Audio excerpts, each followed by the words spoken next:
Hello, Michelle here from Michellewittetherapy.ca.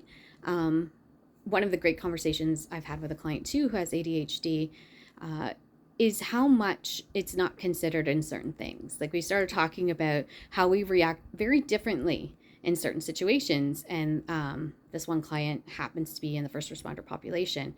And we were talking about, oh my gosh, imagine you came across somebody who has ADHD and you're asking them questions and they're so nervous and anxious because you're a person of authority over them.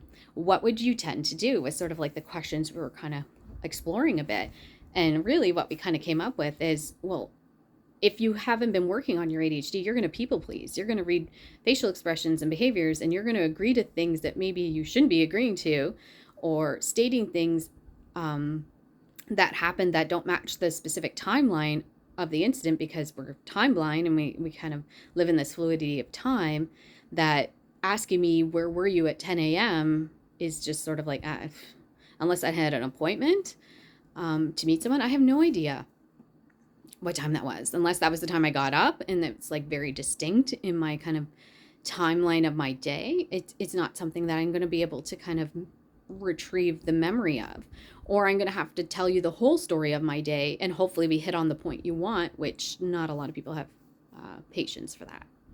So it's something to be aware of as a society, that with people with our brain types, this neurodiverse brain types, we need to think differently and how we speak and talk to them. If we want to retrieve memories or information, if we're, let's say you're a police officer interrogating them, if you're looking at the standard sort of body language, body therapy stuff you've learned and how to see whether someone's lying, and whether they're holding back or any of that stuff, it's not going to work on a brain type because we express things differently.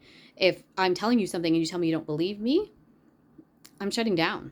I'm not talking to you anymore. I'm just going to maybe just agree to get out of the room.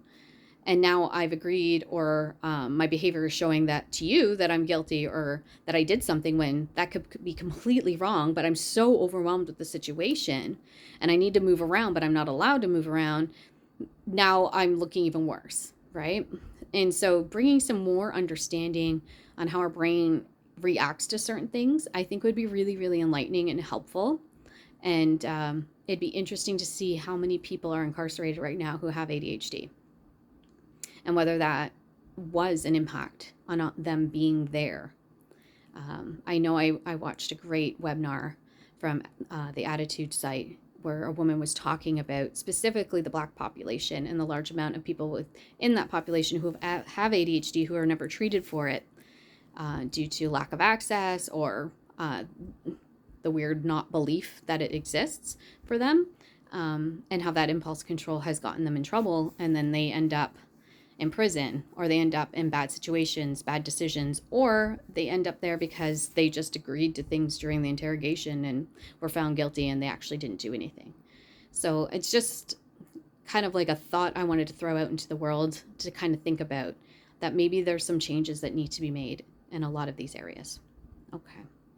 If anyone wants to chat, come to my website, Michellewittetherapy.ca, put a message below. I'm happy to kind of engage in this sort of debate and conversation on this, because I think the more you can communicate and talk about these things, that's when change happens. But when we pretend that there's nothing wrong, that's when everything stays status quo and nothing gets better.